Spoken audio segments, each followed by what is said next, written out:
alam niyo ba, fun fact, meron akong pinsan na college grad, pero hindi IT. Parang marketing ata yung course niya, na tinapos niya.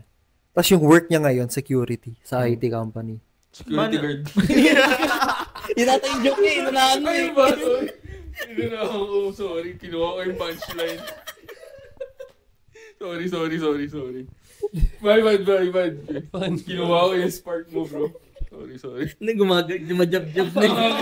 Ganda di ba pinahook? Ganda na setup. Sorry. Bad. Ina magpa-follow up question pa naman si Kenzo. Naniwala na si Kenzo. Sorry. Sayang. Pero bilib ako dun sa pinsan mo. Di ba? Marketing na naging security guard. Ang galing Sa lang. IT company.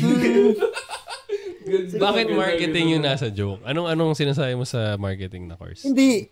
Ang galing lang na hindi inline yung tinapos niya sa ginagawa niya. Kasi syempre lahat naman tayo natututo eh. Everyday. It's Kasi di ba, a chance to learn. di ba kung tinapos mo tayo, inaral mo ito ng 4 na taon, 5.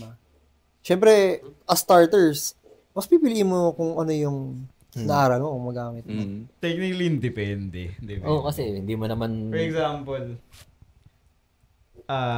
fresh grad ka, apply ka, ganyan. Marketing din graduate ko, marketing ina-applyan ko sa lahat.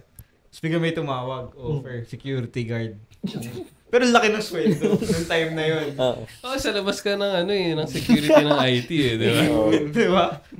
Ikaw nung fresh grad ka, ano kukunin mo? Security. Magkano sweldo mo nung fresh grad ka? Parang 25. 25. Paano pag tumawag yung agency bigla? Security, sabi. 50. 50K yung starting. Hindi mo kukunin yun. Night shift. Sige, night shift. Gagi ko kunin ko yun. Kasi Siguro sa gabi lang. Baka may mga physical hackers di ba? Hindi, Tatambay ka dun sa... Di ba? Kukunin mo yun, di ba? Oo, Nung time kunin ko na yun. nung time na yun. Usually, yung first job mo, yun yung mag-dictate ng trajectory ng career mo yun. Na, nasa security industry na ako. So, doon ka na mag-i-improve, doon ka na mag-ano. Meron ka ng security update. Tsaka secured ka na kasi security ka eh. Ano ka na, head of security? Oo.